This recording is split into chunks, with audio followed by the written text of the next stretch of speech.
Boa noite a todos. Boa imagem. Boa noite a todos. Que cada um que veio aqui nesta noite possa receber o que veio buscar. E como eu sempre falo, se não tiver o merecimento, que nós tenhamos resignação para aceitar as nossas provas. Eu falei que eu estava pensando aqui, eu estou até admirada com a quantidade de pessoas, porque quando é um tema pesado assim, as pessoas não querem assistir, né? Porque tem medo. Todo mundo tem muito medo das penas futuras, todo mundo vem. Eu falo com o HD espiritual, já todinho composto, do medo do inferno, do medo de ter que pagar por alguma coisa. Então já está ali, gravado nele. Então um tema desse, não quero não, hoje é um tema muito pesado, não vou lá no centro não, né? Mas vamos então começar a entender.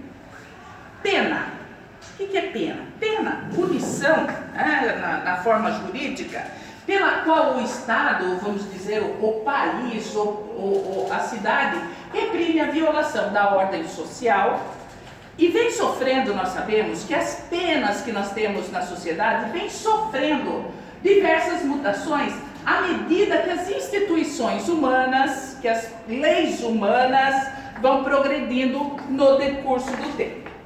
Atualmente está parecendo haver um consenso, um pensamento quase que total, de que a pena ela deveria ter uma finalidade pedagógica e não tanto punitiva ou de vingança. Ou seja, as pessoas acham que hoje as leis estão mais preocupadas em fazer com que a pessoa seja recolocada, seja recuperada e reinserida na sociedade. Nós sabemos que um preso no Brasil, dificilmente ele é reinserido numa sociedade de uma forma tão boa, porque nós temos ainda essas leis, essa pena, essa forma jurídica muito atrasada. É terrível. Uma pessoa que vai cumprir uma pena nas cadeias brasileiras, ela sai pior do que entrou, mas nós estamos falando no geral. As leis humanas, elas estabelecem alguns critérios para qualificar o crime. Então tem antecedentes, tem motivo do crime e é colocada, é imputada a pena conforme essa pessoa é vista diante de um juiz, diante de um julgamento. Tudo bem, Denise, isso são as leis humanas, certo? E as leis divinas? Quais seriam os critérios definidores? Quais são os critérios que definem o tempo de duração das penas dos espíritos? Morreu, o espírito vai para o outro lado. Como que vai ser julgado esses espíritos? Tem lá uma tabela, olha, suicídio, 100 anos de umbral.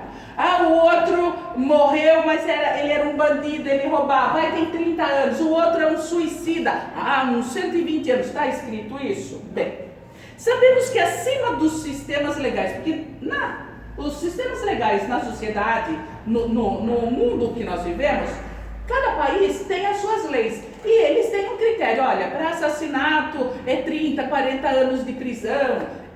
E nas leis divinas, está escrito isso? Olha, pessoa suicidou tem um tempo. Nós sabemos que os sistemas legais perecíveis do homem, acima dele, muito acima dele, prevalece a justiça infalível de Deus. E às vezes a gente encontra nas pessoas, e eu acho às vezes muito triste, a gente fala assim, essa pessoa escapou da justiça da terra, mas da de Deus não escapa. Como se Deus fosse um vingador, como se Deus fosse um ser cruel, que vai punir aquela pessoa pelos atos que a sociedade que ele vive não foi capaz de punir. Mas o Criador, ele nunca age por capricho e às vezes a gente não entende isso, nós não conseguimos entender isso, porque tudo no universo, não é na Terra, é no universo, é regido por leis soberanas, por leis imutáveis, porque as leis divinas elas são imutáveis, que revelam a sabedoria e principalmente a bondade divina. Deus não criou seres voltados eternamente para o mal. Razão porque jamais Deus fecharia as portas ao arrependimento e à reabilitação de um espírito infrator. Deus não queria assim, olha, você, Benê, você é bonzinho, você vai pro céu, estou mandando você pro céu, tá? Ele já está salvo, gente, já salvou, amém. Deus criou ele é bonzinho. Bem, eu posso usar, eu sei bem é. Mas criou José, mas ele não gostou muito do jeito que ele criou José. Bem, mas eu gosto, tá? Não importa, tá bom? Porque senão ele vai ficar complexado, estou usando ele de exemplo. Mas Deus fala assim, não, esse daqui eu vou criar ele voltado para o mal. Vai nascer para fazer o mal, vai morrer e vai ficar pagando pelo erro que cometeu. Deus não faz isso. A duração do sofrimento é decorrente da infração das leis divinas. E ela é determinada, ela é prescrita pelo tempo necessário do quê? Do melhoramento do culpado. Diferente das leis terrenas. Que decreta, quem que decreta? Foi Deus. Deus que falou para ele, você vai ficar tanto tempo. Não, o próprio culpado decreta contra si a própria sentença, porque tem como juiz a consciência, na qual estão esculpidas ou inculpidas ou gravadas as leis divinas. Questão 621 do Livro dos Espíritos, está lá, que está gravado na consciência.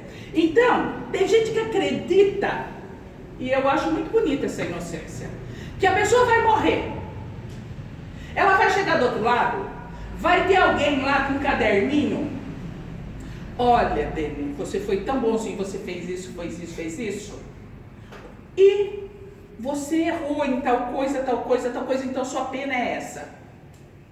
Tem gente que acredita nisso. E o pior é que acredita de verdade, não é de brincadeira. Então nós temos que entender, gente, que não vai ter juiz nenhum lá. Não vai ter ninguém com o caderninho sabendo da sua vida, o que você fez, o que você deixou de fazer. Não vai estar nada escrito lá. Vai estar onde? Na consciência. Está lá. O Espírito sabe. Como fala Santo Agostinho, quando a gente deita a cabeça no travesseiro, a gente sabe o que a gente fez durante o dia. Não é assim que ele fala na questão 909 do Livro dos Espíritos? Nós sabemos. E quando nós estamos livres do corpo, mais ainda, porque tem a consciência de onde errou. Então, nós temos que entender que a lei que rege, que essa lei divina, que rege a duração das penas, ela é uma lei eminentemente sábia, mas ela também é benevolente, porque ela é subordinada a essa duração do tempo que ele vai ficar nesse mundo em sofrimento, em arrependimento, a esforços da vontade de quem? De Deus. Não é de Deus, é do próprio Espírito. É isso que as pessoas não entendem quando quer cobrar Deus como juiz. Mas a sentença é dada por Ele mesmo, pelo que Ele fez, pelos erros dele, pelos olhos inquisidores daqueles que Ele ofendeu, que Ele feriu, que Ele maltratou. E que sempre vai conservar o quê? O livre-arbítrio. Essa palavra é maravilhosa, mas a vivência dela é muito melhor. Para agir dessa ou daquela maneira, de modo que vai sofrer as consequências, sejam elas consequências boas ou consequências más, das escolhas que fez, aprendendo a se responsabilizar pelos atos que cometeu. Não há então como negar nisso a lei do progresso. Porque nós somos criados de que jeito? Como que o espírito é criado? Simples e ignorante. Nós vamos evoluindo, nós vamos crescendo. Todos os espíritos devem progredir e vão progredir, só que tem uma diferença: uns progridem mais rápido e outros mais lento, mais devagar. Mas nós não podemos esquecer que a evolução e o progresso espiritual é uma coisa individual e intransferível. Não adianta você querer que o outro cresça, evolua ou melhore por você. É seu, é de cada um. Ou seja, todos se arrependem, se melhoram, passando pelo filtro do quê? Das reencarnações. Esse é o modo de nós aprendermos, crescermos, que é um mecanismo eficiente das leis divinas, as quais sempre oferece, porque a encarnação não é punição. A encarnação, ela oferece a oportunidade de uma reparação. Olha que bonito. De reparar os erros, reparar o mal que cometeu em circunstâncias adequadas e reais de cada criatura. E antes de chegar, logo que eu cheguei, eu estava conversando com uma pessoa aqui, que ela estava falando do sofrimento de uma pessoa, mas que quem cuida dela sofria bastante também. Eu falei, acontece que quando a gente comete um erro, geralmente a gente não comete sozinho. E a gente se propõe a vir junto com o outro para reparar os erros que nós cometemos juntos. Tem uma história que é contada num livro do Chico Xavier e do Valdo Vieira. E esse livro chama A Vida Escreve. Vocês já devem ter ouvido essas histórias, mas elas são deturpadas. Um inventa que é juiz, outro inventa que é uma coisa, mas eu vou usar a história que o Chico conta nesse livro de um modo bem reduzido. Nesse livro, A Vida Escreve, o Chico ele conta que o Saturnino Pereira, ele era uma pessoa maravilhosa. Ele era um excelente trabalhador, ele fazia todas as suas obrigações na empresa que ele trabalhava, ele ia no centro, era espírita, gente, olha que maravilha. E ele trabalhava, era um homem dedicado. Um dia lá o Saturnino Pereira está trabalhando e a prensa da máquina pega o dedo dele. Olha, ainda eles falam que é o polegar direito. E esse, quando o Saturnino é levado às pressas, com a mão encharcada de sangue, mas depois que o médico atende, diz que ele ia perder o polegar. Todo mundo lá na casa, no trabalho, meu Deus, justo Saturnino Pereira, um homem de bem, um homem trabalhador, a casa espírita, todo mundo ficou questionando como que pode, coitadinho do Saturnino, uma pessoa tão boa, mas assim que o Saturnino deu uma melhoradinha, ele foi para o centro. E na sessão mediúnica um espírito se manifestou e fala para ele: ó, meu amigo, há 80 anos atrás, você era um sitiante no litoral paulista e um dia, um dos seus funcionários, por estar doente, ele não podia fazer o que você exigia dele e você colocou o braço dele num tipo de um moinho e o esmagou inteiro. Saturnino já entendeu o que o Espírito dizia. E o Espírito fala para ele: regozijai-se, meu amigo. Você está pagando em amor, olha que bonito, em amor, o seu empenho à justiça. E aí nós voltamos a quem? A Pedro, capítulo 4, quando ele diz que é o amor que cobre a multidão de pecados. Então, quando a gente vê que a justiça divina, ela não vem para, olha, vamos fazer essa justiça de Deus, vai ter que pagar. Não.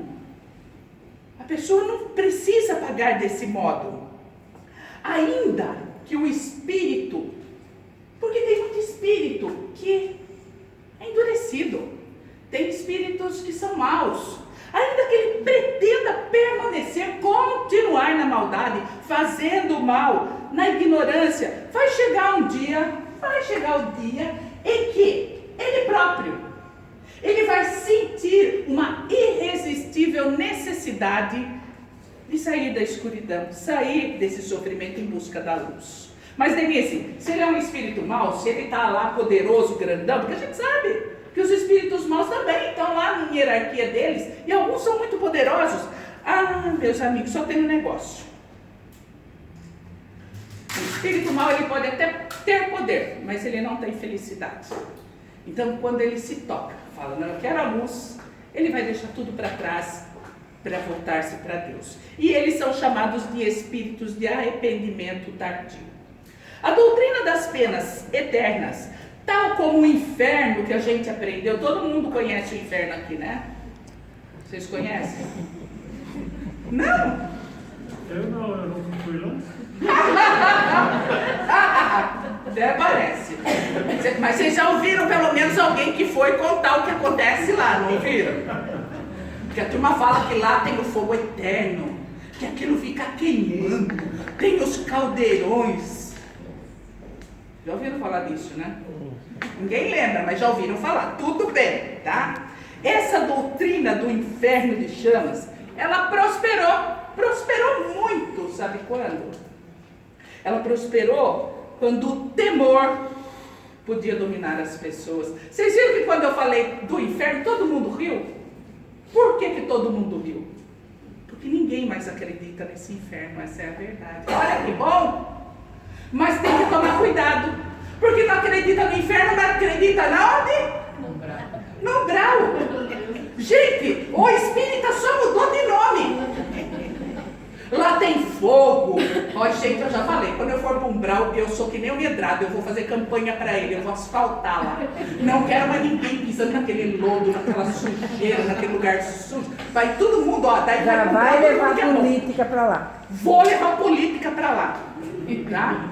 Por quê? Porque nós temos que acabar com essa ideia. Gente, vocês ouviram o que a doutrina espírita fala? Não é local, gente. É consciência. Não é um local determinado. É o espírito. Tem espírito que vive em lugares maravilhosos aqui na terra, num verdadeiro inferno. Tem espíritos que vivem no lugar mais pobre e miserável do mundo e está num paraíso.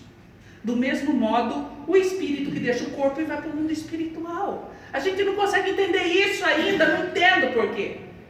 Né? Aliás, eu entendo sim, por isso que nós temos tanto medo de morrer, porque nós somos tudo bonzinhos, né? Tudo gente boa, segue todas as leis divinas, né?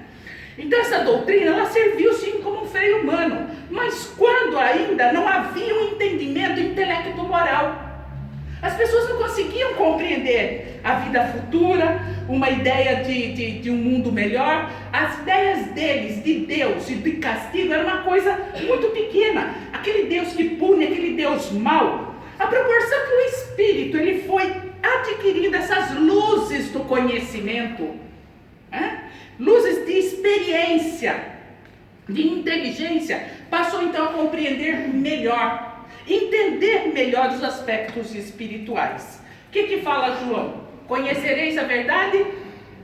E a verdade vos libertará. É assim que a gente se liberta, com a verdade, com o conhecimento, com a inteligência. As lições que foram deixadas por aquele homem fantástico, né? Por Jesus, constituem um novo paradigma, um novo exemplo, um novo modelo, que foi firmado na crença diferente.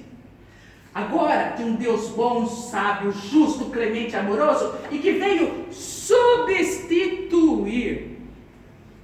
Quando a gente substitui, a gente deixa para lá. Esquece aquele Deus vingativo, aquele Deus raivoso, aquele Deus que quer que todo mundo sofra, baseado na crença, né? Ele faz com que todo mundo substitua com os ensinamentos dele esse Deus antigo para um Deus novo, um Deus amoroso, um misericordioso. Grande parte dos ensinamentos do Mestre, de Jesus, ainda não foi compreendido pelas pessoas. 2000 anos se passaram e a gente não consegue entender o que ele deixou. Porque o progresso moral, ele ocorre de uma forma lenta, muito atrás da evolução intelectual. Então a moral está sempre atrás do intelecto. Chegará um dia em que os dois andarão junto, inteligência e moralidade. Devido a essa evolução incipiente, uma evolução tardia dos seres humanos aqui na Terra, é que Jesus falava para o futuro. Somos nós o futuro dele? Somos. Mas o que Jesus ensinou é para nós, 2000 anos depois dele, como é daqui a mais 200, 300, 500, 2000 anos, porque é para sempre. Expressou os seus ensinamentos como? Através de parábolas. As pessoas não conseguiam entender. Até hoje tem pessoas que têm dificuldades de entender as parábolas de Jesus, inclusive eu. Tem parábolas de Jesus que eu ainda tenho dificuldade para entender. né? Quanto mais as pessoas que são dominadas por alguém que fala que ela tem que crer daquele modo, que ela tem que entender aquilo do jeito dele, né? Então nós precisamos entender que até hoje temos dificuldades para entender. Mas cabe a quem? Ao Espiritismo. Essa imensa tarefa de levar aos corações, as pessoas que sofrem, as almas que são sedentas de conhecimento, o verdadeiro sentido de certos ensinamentos de Jesus, que nós aprendemos estão aonde? Facilmente, vamos dizer, decifrado pelos Espíritos no Evangelho segundo o Espiritismo. O livro maravilhoso da codificação, que trata da parte moral dos Espíritos. Imaginar que uma alma possa ser condenada, acreditar que um espírito pode ser condenado irremissivelmente, seria o mesmo que admitir que as leis divinas, que elas fossem falhas, que elas não fossem benignas, que elas não fossem justas. Ademais, vamos pensar direitinho, gente. Admitir a existência. Vocês lembram disso, gente? Não, também, né? Ninguém lembra disso, né? Do fogo do inferno. Admitir a existência de punições eternas. Punir para sempre. Seria o mesmo que duvidar da equidade e da perfeição de Deus, né?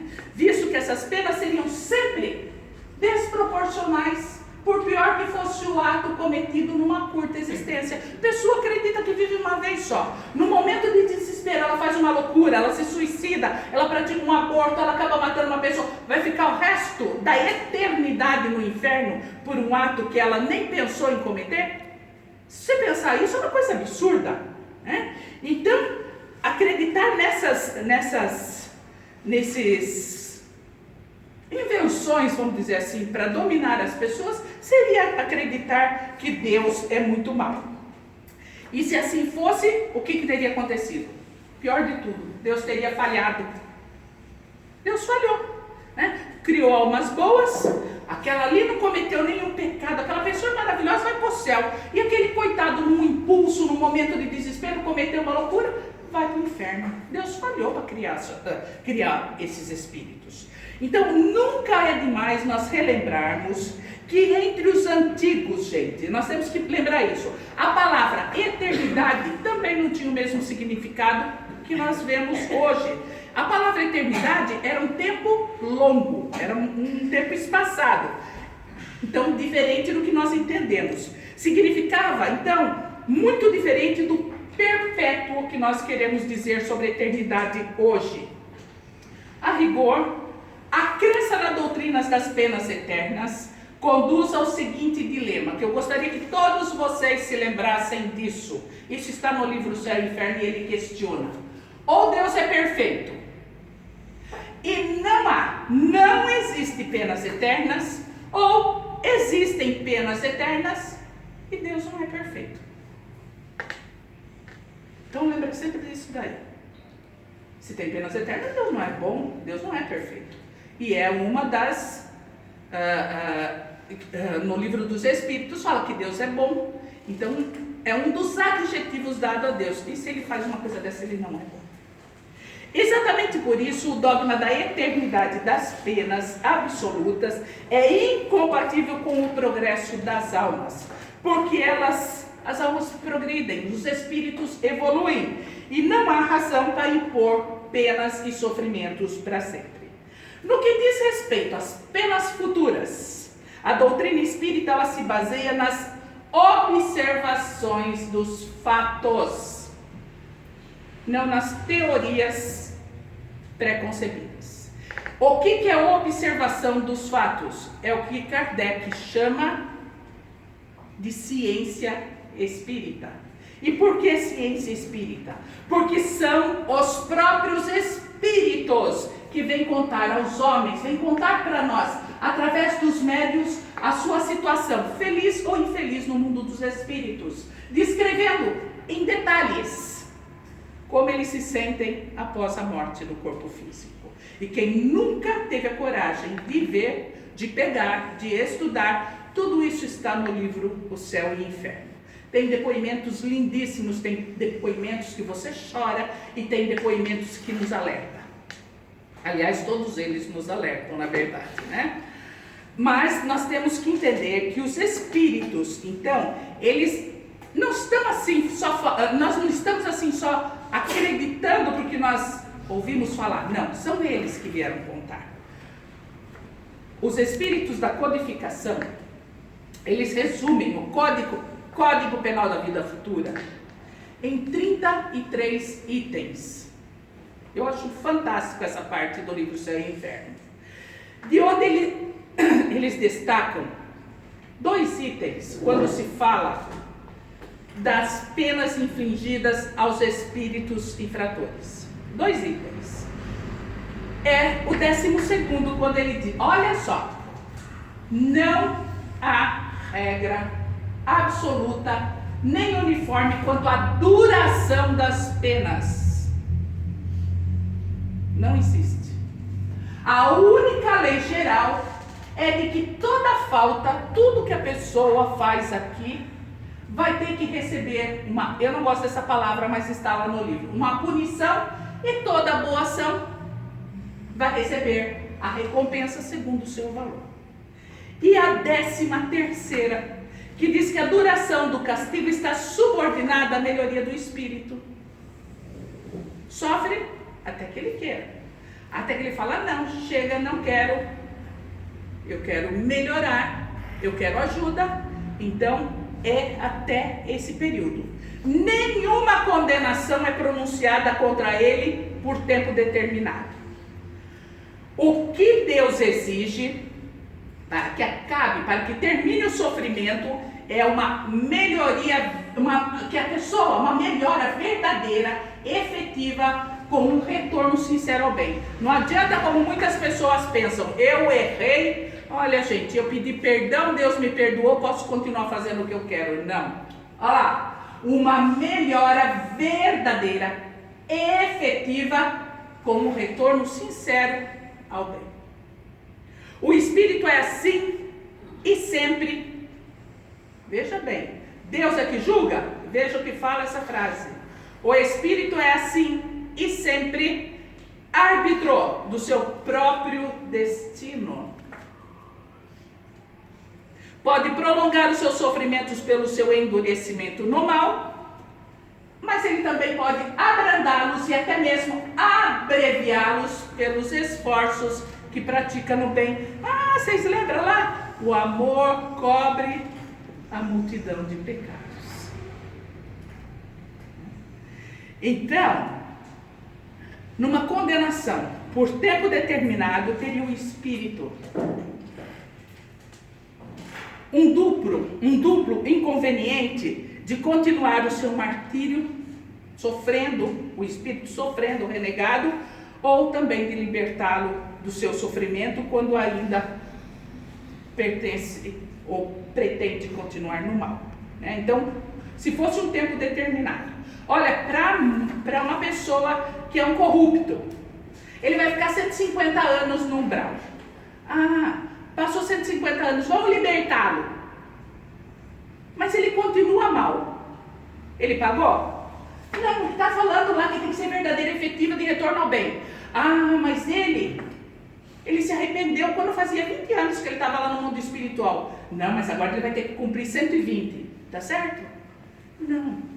Então, não tem, na justiça divina não tem tempo determinado. Quem vai determinar? É Deus? Não. É o próprio Espírito. Se ele quer ou não voltar ao bem. Deus que é justo só pune, diz lá no livro Céu e Inferno, o mal enquanto ele existe, e deixa de punir quando não existe mais. Por outra, o mal moral, sendo por si mesmo causa de sofrimento, de dor, fará esse sofrimento durar enquanto subsistir, enquanto existir o mal. E também vai diminuir a intensidade à medida que a pessoa ou o espírito se melhora. Olha a responsabilidade do espírito, do espírita, de cada um de nós que estamos aqui. Na questão 909, o espírito Lamennais, ele dá essa seguinte mensagem para nós. empenhai-vos por todos os meios ao vosso alcance no combate, no aniquilamento da ideia da eternidade das penas. Olha a responsabilidade que eles estão dando para nós, espíritas. Acabem com essa ideia de penas eternas. Ele diz que é um pensamento blasfemo da justiça e da bondade de Deus, porque essa justiça, ela é a mais, essa crendice, esse pensamento de penas eternas é a mais fecunda fonte de incredulidade, do materialismo e da indiferença que invadiram as massas desde que a sua inteligência começou a se desenvolver. Ou seja, acreditar nas penas eternas é uma das coisas que fazem mais o ser humano se tornar cético, descrente e, o que é pior de tudo, materialista. Porque quando a pessoa se torna inteligente, é impossível continuar acreditando que ela vai queimar, que ela vai ficar num fogo que vai queimar sem corroer, sem destruir. Olha que coisa terrível, gente. Olha que pensamento, que seres para inventar esses pensamentos para dominar as massas. Tal é a lei da justiça divina. É isso que nós temos que entender todos os dias da nossa vida, a cada um segundo as suas obras, no céu como na terra. Está no livro O Céu e o Inferno, de Allan Kardec. Para encerrar, ontem foi o Dia dos Pais e não poderia deixar de fazer minha homenagem a eles, né? Aos pais encarnados, aos pais desencarnados, às mães que são pais, né, que cuidam dos seus filhos porque não tem um parceiro também. Mas nós temos que lembrar sempre desse ser, porque tem muita gente que fala: eu não gosto do meu pai, eu não sinto amor pelo meu pai, meu pai não foi uma pessoa boa para mim. E muita gente pensa assim. Só que antes de pensar assim, nós precisamos pensar uma única coisa: ele foi a porta de entrada nossa nesta encarnação, e só por esse motivo nós deveríamos ser gratos a ele. Você apaga a luz para mim, fazendo um favor, é o botãozinho de lá. Isso.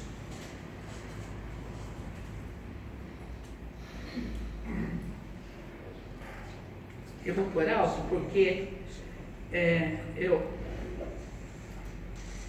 O que você gostaria de fazer com o seu pai caso ele estivesse aqui na frente agora? Uma atitude simples.